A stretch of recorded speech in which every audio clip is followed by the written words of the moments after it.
Today I will discuss what is manufacturing, manufacturing process and classification of manufacturing process in details। तो पहले हम देखते हैं manufacturing word. Actually जो manufacturing word है वो इंट्रोड्यूस हुआ है लैटिन वर्ड से। दो लैटिन वर्ड है, मानस और फैक्टस। इन दोनों वर्ड से मिलकर बना हुआ है manufacturing. Actually Manas means hand and facts means make, means made by hand. कोई भी चीज़ें जब हम हैंड से बनाते हैं उससे हम बोलते हैं मैन्युफैक्चरिंग। बेसिकली एंशिएंट टाइम पे क्या था कि जो भी हम चीज़ें बनाते थे, चाहे टूल हो या फिर ह्यूमन जो जिससे हंटिंग के पर्पज़ से जो टूल बनाता था, जैसे कोई स्टोन्स वगैरह या नुकीले पत्थर के जो टूल्स उसको घिस के बनाते थे, तो उस टाइम पे जो भी टूल्स वगैरह बनते थे हंटिंग पर्पज़ के लिए या फिर कोई भी खेती वगैरह के लिए, सब हैंड से ही बनते थे। तो वहाँ से ये नाम इंट्रोड्यूस हुआ है मैन्युफैक्चरिंग। अब देखते हैं proper definitions. The process of converting raw material component or parts into finished goods that meets a customer expectation और specification। देखिए, कोई भी हम रॉ मटेरियल को किसी फिनिश गुड्स में या फिर प्रोडक्ट में जब हम कन्वर्ट करते हैं और जो भी प्रोडक्ट हम बनाते हैं वो कस्टमर के एक्सपेक्टेशन मीन्स कस्टमर की नीड क्या है और उसकी ज़रूरत के हिसाब से जब हम कोई कंपोनेंट बनाते हैं तो वही आपकी क्या है, मैन्युफैक्चरिंग। देखिए, जो भी चीज़ हम बनाएंगे मैन्युफैक्चरिंग के द्वारा या जो भी चीज़ें हम इंट्रोड्यूस करेंगे किसी इंडस्ट्री या फैक्ट्री में, वो कस्टमर के अकॉर्डिंग ही बनाएंगे। अदरवाइज़ बनाने से फ़ायदा क्या होगा जब हमको कोई प्रॉफिट या प्रोडक्शन में जब सेलिंग ही नहीं होगी। तो इसलिए जो भी कंपोनेंट हम मैन्युफैक्चरिंग करते हैं वो कस्टमर के एक्सपेक्टेशन या फिर जो उसकी नीड्स होती है उसके अकॉर्डिंग ही हम बनाते हैं। हम मैन्युफैक्चरिंग वर्ड को ब्लॉक डायग्राम से देखते हैं। सपोज ये है रॉ मटेरियल और इससे को मैंने कन्वर्ट किया फिनिश गुड्स या प्रोडक्ट में, तो ये फिनिश या गुड्स या प्रोडक्ट है। यदि इसको नॉमेनक्लेचर कर दें तो रॉ मटेरियल को डायरेक्टली हम फिनिश या गुड्स में कन्वर्ट करने का जो प्रोसेस है उससे हम बोलते हैं मैन्युफैक्चरिंग। आई थिंक अब आपको मैन्युफैक्चरिंग वर्ड क्लियर हो गया। नेक्स्ट देखते हैं manufacturing process. What is manufacturing process? देखिए, इसके पहले आपने देखा था manufacturing. Manufacturing means raw material को हम डिजायर्ड शेप या फिनिश्ड गुड्स में कन्वर्ट कर रहे हैं, तो वो प्रोसेस होता है मैन्युफैक्चरिंग। लेकिन मैन्युफैक्चरिंग प्रोसेस में जो रॉ मटेरियल को आप कौन से मेथड द्वारा या कौन सा स्टेप द्वारा कौन कौन सा स्टेप आप अप्लाई करके किसी भी रॉ मटेरियल को फिनिश गुड्स में कन्वर्ट कर रहे हैं, वो मेथड या स्टेप्स या फिर वो इक्विपमेंट्स में कौन सा इक्विपमेंट आप यूज करके रॉ मटेरियल को फिनिश गुड्स में कन्वर्ट कर रहे हैं, वो सब जो होता है उसे हम बोलते हैं मैन्युफैक्चरिंग प्रोसेस। बेसिकली देखिए, manufacturing process are the step through which raw material are transferred into final product. आपने इसके पहले देखा कि जो रॉ मटेरियल है उसको हम फिनिश गुड्स में कन्वर्ट कर रहे हैं, लेकिन फिनिश गुड्स में हम रॉ मटेरियल से प्रोडक्ट कैसे बनाएंगे? जो स्टेप्स है, कोई मेथोडोलॉजी यूज करेंगे, कोई एक पर्टिकुलर स्टेप होगा जिस स्टेप से पास होकर रॉ मटेरियल फिनिश गुड्स में कन्वर्ट होगा, तो जो स्टेप्स है उसे ही हम बोलते हैं मैन्युफैक्चरिंग प्रोसेस। तो आइए इसको ब्लॉक डायग्राम से समझते हैं। सपोज ये रॉ मटेरियल है और इसको आपने अप्लाई सेंड किया रॉ मटेरियल को मैन्युफैक्चरिंग प्रोसेस। ये जो सेकंड जो रेक्टेंगल है वो शो कर रहा है मैन्युफैक्चरिंग प्रोसेस। और फिर आपका जो प्रोडक्ट है वो कंप्लीट हो गया, मीन्स डिजायर्ड शेप में या फिर जो आप कोई प्रोडक्ट बना रहे हैं उस शेप में कन्वर्ट हो जाएगा। और इसके बाद कुछ इसमें स्क्रैप भी बचेगा। सपोज जैसे आप टोटल रॉ मटेरियल को किसी डिजायर्ड शेप में कन्वर्ट नहीं कर सकते, कोई कंपोनेंट नहीं बना सकते, कुछ वेस्ट मटेरियल भी बचता है, तो ये है आपका वेस्ट या फिर स्क्रैप पार्ट्स।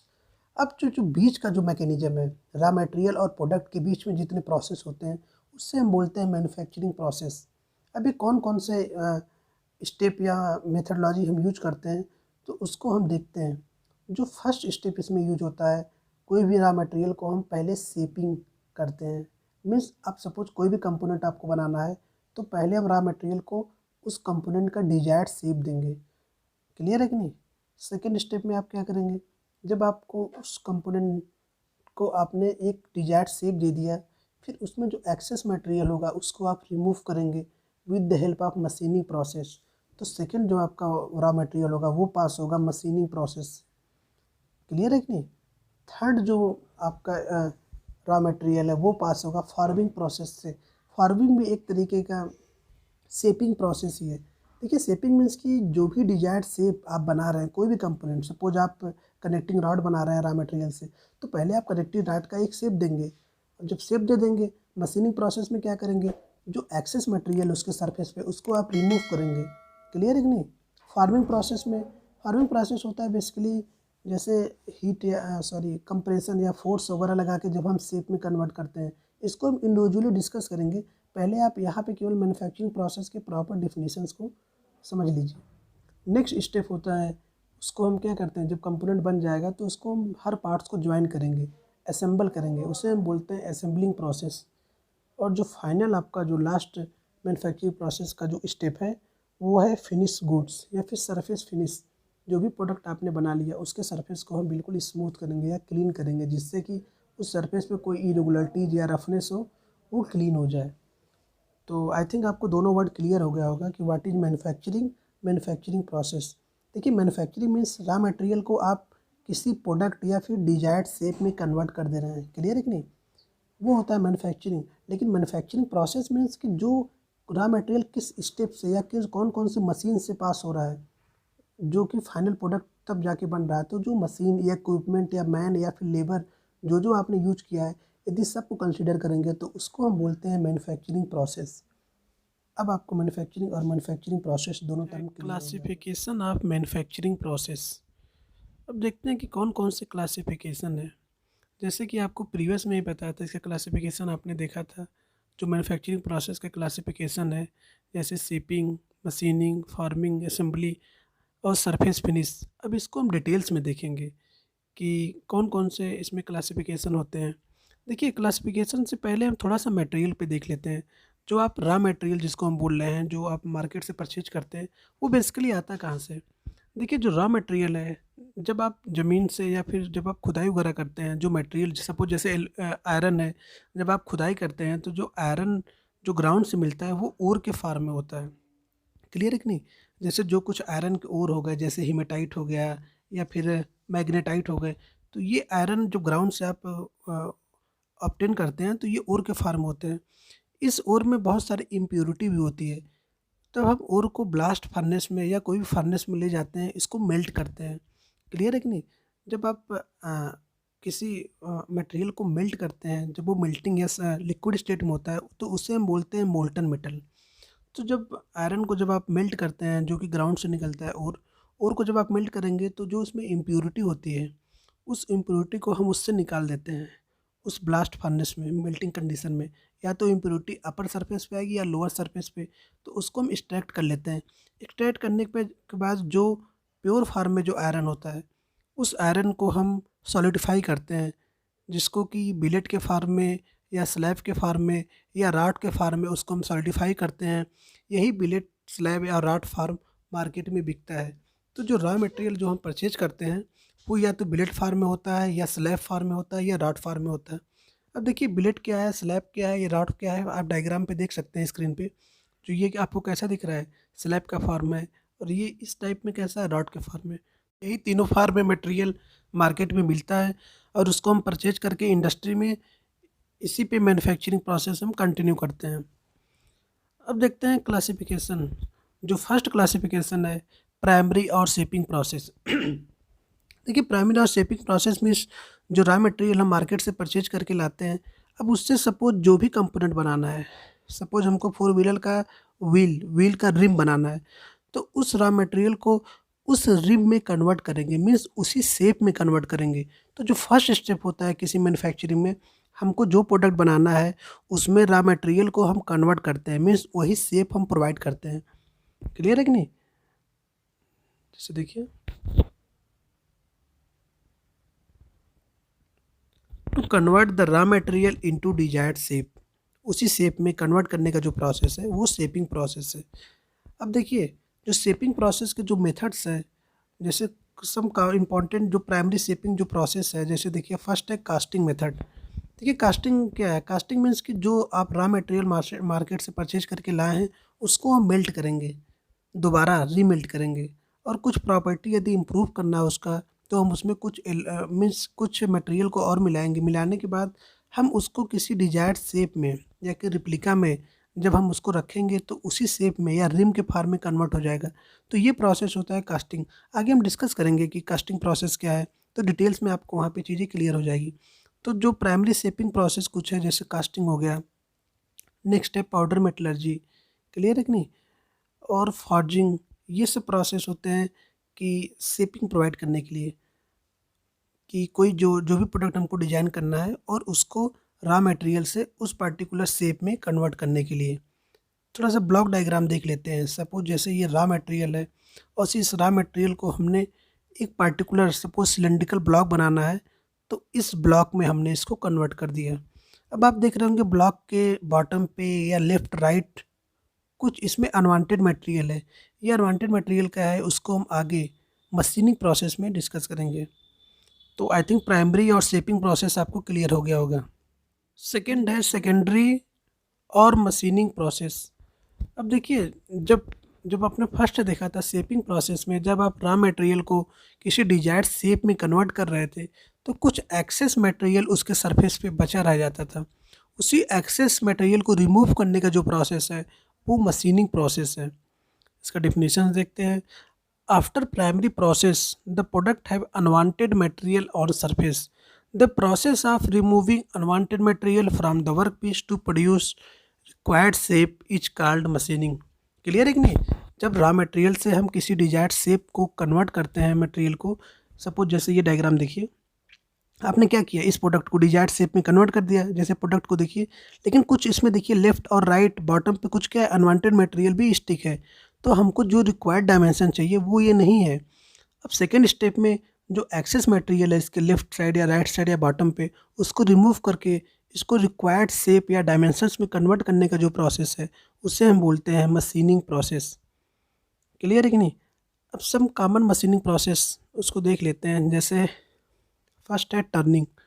टर्निंग से हम आउटर सरफेस को क्लीन करते हैं। ये ऑपरेशन लेथ मशीन पे ऑपरेट किया जाता है। डिस्क्रिप्शन पे लिंक दे देंगे, इसको आप देख सकते हैं। सेकंड है मिलिंग, ये भी एक ऑपरेशन है। थर्ड है नर्लिंग, किसी सरफेस पे रफनेस क्रिएट करने के लिए ये ऑपरेशन परफॉर्म किया जाता है। थर्ड है ग्राइंडिंग। ग्राइंडिंग में क्या करते हैं, ज़्यादातर मटेरियल को हम इससे रिमूव करते हैं आउटर सरफेस पे। तो चलिए इसको भी ब्लॉक डायग्राम से देख लेते हैं, चीज़ें क्लियर हो जाएगा। सपोज ये रॉ मटेरियल है। रॉ मटेरियल को हमने एक शेपिंग मेथड से इसको डिजायर्ड शेप में कन्वर्ट कर दिया है, पर इसमें एक्सेस मटेरियल है, देखिए लेफ्ट राइट और बॉटम पे। जब हम इस पर मशीनिंग प्रोसेस अप्लाई करेंगे, आफ्टर मशीनिंग प्रोसेस ये प्रोडक्ट बिल्कुल क्या हो जाएगा, एक्यूरेट डायमेंशन में आ जाएगा। अब इसी एक्यूरेट डायमेंशन से मीन्स एक्सेस मटेरियल को जब हम शेपिंग या फिर इक्विपमेंट से रिमूव करते हैं शेपिंग प्रोडक्ट को, तो उसी को हम बोलते हैं मशीनिंग प्रोसेस। अब इसको आप देखिए, फर्स्ट जो रेक्टेंगल है वो रॉ मटेरियल है, जो बीच में है वो शेपिंग प्रोडक्ट है, लेकिन अनवांटेड मटेरियल को इसमें रिमूव करके देखिए फिनिश जो प्रोडक्ट मिला आपको बिल्कुल एक्यूरेट शेप और साइज के मिला। क्लियर है कि नहीं? तो मशीनिंग प्रोसेस द्वारा जो एक्सेस मटेरियल होते हैं शेपिंग प्रोडक्ट पे उसको रिमूव करते हैं जिससे कि वो एक्यूरेट डायमेंशन में आ जाए। उसी प्रोसेस को हम मशीनिंग प्रोसेस बोलते हैं। नेक्स्ट है metal farming process. Metal farming process में भी किसी रॉ मटेरियल को हम डिजायर्ड शेप में कन्वर्ट करते हैं, बट यहाँ पे हम जो रॉ मटेरियल को हम डिजायर्ड शेप में कन्वर्ट करते हैं उस मटेरियल पे हम या तो प्रेशर, कंप्रेशन, टेंशन, शेयर, इस टाइप के फोर्स अप्लाई करके हम रॉ मटेरियल को डिजायर्ड शेप में या जो रिक्वायर्ड शेप है उस शेप में कन्वर्ट करते हैं। क्लियर है कि नहीं? तो मेटल फार्मिंग प्रोसेस भी एक तरीके से शेपिंग प्रोसेस है, पर इसमें हम रॉ मटेरियल को प्रेशर फोर्स या तो कंप्रेशन टाइप फोर्स, जब हम फोर्स लगा के रॉ मटेरियल को डिजायर्ड शेप में कन्वर्ट करते हैं तो उससे हम मेटल फार्मिंग प्रोसेस बोलते हैं। इसमें देखिए कौन कौन से कॉमन मेथड है जो कि मेटल फार्मिंग प्रोसेस में यूज होते हैं। देखिए फर्स्ट है रोलिंग, इसको हम डिटेल्स में डिस्कस करेंगे। जो जैसे फर्स्ट है rolling, second extrusion process, third है ड्राइंग प्रोसेस। ड्राइंग प्रोसेस से देखिए वायर वगैरह बनता है, जो जो बिजली के जो वायर वगैरह है ये सब ड्राइंग प्रोसेस से बनते हैं। एक्सट्रूजन प्रोसेस से टूथपेस्ट का जो ट्यूब है वो एक्सट्रूजन प्रोसेस से बनते हैं। तो रोलिंग प्रोसेस से जो बिलेट या गाटर वगैरह जो गाँव वगैरह में जो गाटर पट्टी वगैरह का जो बनता है ना वो हाउस हाउसेस वगैरह, तो वो भी रोलिंग प्रोसेस से बनते हैं। तो यहाँ पे देखिए हम मेटल पे क्या अप्लाई करेंगे, या तो कंप्रेशन फोर्स या तो टेंसल फोर्स जब हम फोर्स अप्लाई करके किसी रॉ मटेरियल को डिजायर्ड शेप में कन्वर्ट करते हैं तो वो प्रोसेस होता है मेटल फॉर्मिंग प्रोसेस। अब सपोज जैसे देखिए ये रोलिंग प्रोसेस का एक एग्जांपल है। इसमें देखिए 2 रोलर है, एक रोलर अप साइड है, एक डाउन साइड, 2 रोलर है। और जो लेफ्ट साइड जो मेटल है, देखिए लेफ्ट साइड जो मेटल आप इंसर्ट किए हैं, ये कैसा है, बिलेट फॉर्म में मेटल है। और जब मेटल जब रोलर से पास हो रहा है तो ये कंप्रेस कर रहा है मेटल को, क्लियर है कि नहीं? तो इसका डायमेंशन, इसका जो एरिया है वो क्या हो रहा है, इंक्रीज हो रहा है। मीन्स यहाँ पे हम किस फॉर्म में कन्वर्ट कर रहे हैं रोलर से, इसको हम सीट फॉर्म में कन्वर्ट कर रहे हैं, क्लियर है कि नहीं? जैसे फोर बॉडी के जो सीट वगैरह होते हैं, लंबे लंबे चौड़े सीट, या फिर गांव वगैरह में देखिए जो छत वगैरह सीट पे टीन वगैरह के जो होते हैं, वो सब रोलिंग प्रोसेस से बनते हैं। क्योंकि मटेरियल देखिए आपका इतना पतला या सीट टाइप नहीं होता है। लेकिन जब रोलर से आप मटेरियल को, एक बिलेट फार्म में जो मटेरियल है उसको यदि रोलर से पास करेंगे तो वो फैल जाता है। ये इसकी प्रॉपर्टी मैलिएबल प्रॉपर्टी बोलते हैं। जैसे जैसे एल्युमिनियम वगैरह हो गए, उस पर यदि आप रोलर से कंप्रेस फोर्स लगाएंगे तो वो फैल जाता है, सीट फॉर्म में कन्वर्ट हो जाता है, क्लियर है कि नहीं? तो जो सीट वगैरह फार्म हो गए या फिर जो फोर व्हीलर की जो बॉडी वगैरह बनती है वो किस प्रोसेस से बनती है, मेटल फार्मिंग प्रोसेस द्वारा ही बनती है। क्योंकि वहाँ पे हम जो सीट में कन्वर्ट करते हैं किसी बिलेट या ब्लूम फार्म में मटेरियल को, वो प्रेशर या फिर कंप्रेशन टेस्ट फोर्स अप्लाई करके ही हम उसको सीट फार्म में कन्वर्ट करते हैं। जो वायर वगैरह है, सपोज जो वायर जो इलेक्ट्रिसिटी प्रोवाइड करती है, उस वायर को देखिए टेंसाइल नेचर का फोर्स लगाते हैं। जो थर्ड आपका क्या है, टेंशन, टेंसाइल नेचर का फोर्स लगा के उसको हम वायर फार्म में कन्वर्ट करते हैं। ये सब जो मेटल फार्मिंग के जितने भी, जैसे रोलिंग है, एक्सट्रूजन है या ड्राइविंग है, ये सब डिटेल्स में डिस्क्रिप्शन में है। यहाँ पे आपको केवल क्लासिफिकेशन देखना है कि मेटल फार्मिंग के अंडर कौन कौन से प्रोसेस आते हैं। तो केवल इतना ही आपको यहाँ पे स्टडी करना है। अदरवाइज रोलिंग, एक्सट्रूजन या ड्राइंग को आपको डिटेल्स में देखना है तो अलग से आपको डिस्क्रिप्शन में स्टेप है ज्वाइनिंग और असेंबलिंग प्रोसेस। देखिए ये ज्वाइनिंग और असेंबली प्रोसेस है क्या। चलिए फोर व्हीलर का एग्जांपल लेते हैं। अब देखिए जैसे फोर व्हीलर आपको बनाना है तो आप ऐसा नहीं कि एक साथ फोर व्हीलर को बना के निकाल लेंगे। जैसे कोई भी एक गाड़ी लेते हैं, जैसे इंडियन कंपनी है टाटा, जो कि फोर व्हीलर बनाती है। अब जब फोर व्हीलर जैसे टाटा की कोई एक हेक्सा कार लेते हैं, अब जो हेक्सा कार है आप उसको ऐसा नहीं कि आप एक साथ बना लेंगे, आप उसके अलग अलग पार्ट्स को बनाएंगे। जैसे टाटा, जैसे आप टायर को बनाएंगे, उसके बॉडी को बनाएंगे, चेचिस को बनाएंगे, क्लियर है कि नहीं? उसका सस्पेंशन, उसका इंजन, हर पार्ट्स को आप इंडिविजुअली बनाएंगे। कौन से प्रोसेस द्वारा? जैसे आपने फर्स्ट देखा था शेपिंग प्रोसेस द्वारा, फिर उसको आप मशीनिंग करेंगे। तो सब इंडिविजुअली आप हर पार्ट्स को पहले बनाएंगे। तो इस स्टेप में क्या करेंगे, जो फोर्थ स्टेप है, इसमें जो आपने पार्ट्स बनाया है हर पार्ट्स को आप असेंबल करेंगे, क्लियर है कि नहीं? जैसे आपने फर्स्ट स्टेप से फोर व्हीलर का एग्जांपल लेंगे तो फोर व्हीलर का सपोज आपने सब टायर बनाया, आपने बॉडी चेचिस इंडिविजुअली सब पार्ट्स, आपने इंजन बनाया, सब इंडिविजुअली पार्ट्स को आप बनाया। और ज्वाइनिंग और असेंबली प्रोसेस इस स्टेप में हर पार्ट्स को हम असेंबल करेंगे। जो असेंबल करने का जो प्रोसेस है उसे हम ज्वाइनिंग और असेंबलिंग प्रोसेस बोलते हैं। जैसे देखिए definition, the process of putting the part together to form the product which perform the desire function is called assembly, clear है कि नहीं? अब जो ज्वाइन करने का जो प्रोसेस है वो कितने टाइप्स के होते हैं, तो यहाँ पे जो ज्वाइनिंग प्रोसेस है वो बेसिकली 3 टाइप्स के होते हैं किसी भी कंपोनेंट को ज्वाइन करने के लिए। जो फर्स्ट है उसे हम टेम्परेरी ज्वाइंट बोलते हैं। अब देखिए टेम्परेरी ज्वाइंट्स कौन कौन से हैं, जैसे आपके नट बोल्ट ज्वाइंट जो होते हैं, बोल्टेड ज्वाइंट या उनको नट बोल्ट ज्वाइंट, वो कैसे टेम्परेरी ज्वाइंट है? क्योंकि नट और बोल्ट को हम क्या कर सकते हैं, तुरंत ओपन कर सकते हैं और तुरंत हम क्या कर सकते हैं, उसको टाइट भी कर सकते हैं। तो जो नट बोल्ट है या फिर जो स्क्रू ज्वाइंट है, आपने स्क्रू यूज किया होगा, जैसे स्क्रू तो आप जनरली यूज करते हैं, तो स्क्रू हो गए या नट बोल्ट हो गए, वो टेम्परेरी ज्वाइंट है। अब जैसे फोर व्हीलर का एग्जांपल लेते हैं तो फोर व्हीलर का जैसे जो व्हील है, पहिया, पहिए में देखिए नट बोल्ट ज्वाइंट्स होता है, टेम्परेरी ज्वाइंट। क्यों? क्योंकि हमें हमेशा आवश्यकता होती है उसे ओपन करने के लिए। क्योंकि जब टायर वगैरह पंचर हो जाते हैं या फिर टायर जब वियर आउट हो जाता है तो उसको हमेशा निकाल के चेंज करना पड़ता है। तो उसके लिए वहाँ पे हम नट बोल्ट ज्वाइंट यूज करते हैं, क्लियर है कि नहीं? तो जो फर्स्ट है टेम्परेरी ज्वाइंट। सेकेंड है सेमी परमानेंट ज्वाइंट। देखिए सेमी परमानेंट ज्वाइंट में हमारा क्या आता है, रिबिट ज्वाइंट। जैसे आपके जींस के पैंट में जो बटन्स होते हैं वो देखिए रिबिट द्वारा बने होते हैं। रिबिट ज्वाइंट्स में सेमी परमानेंट ज्वाइंट होते हैं। इसको भी आप इजीली निकाल सकते हैं लेकिन दोबारा आप यूज नहीं कर सकते। केवल आपको जो निकालना, ब्रेक करना है, इसको ईजी होता है। इसका यूज जनरली हम फोर व्हीलर के केस का एग्जांपल लेंगे तो बॉडी बनाने में हम इसका यूज करते हैं। जो बॉडी होती है आप देखिए जो जॉइंट्स होते हैं या तो बिल्ड जॉइंट द्वारा और कहीं के रिबिट जॉइंट्स भी उसमें बने होते हैं। थर्ड जो जॉइंट होता है परमानेंट जॉइंट। तो जो परमानेंट जॉइंट का एग्जांपल, बेस्ट एग्जांपल है वेल्डिंग। देखिए यदि आप बिल्डिंग कर देंगे कहीं पे, तो बिल्डिंग के बाद वो जॉइंट्स कैसा हो जाता है परमानेंट, आप उसको ओपन नहीं कर सकते हैं विदाउट ब्रेक किए हुए। तो उस कंपोनेंट को आपको ब्रेक करके ही आप उसको अलग कर सकते हैं। तो ज्वाइनिंग प्रोसेस में बेसिकली यही 3 टाइप हम यूज करेंगे। क्लियर है कि नहीं?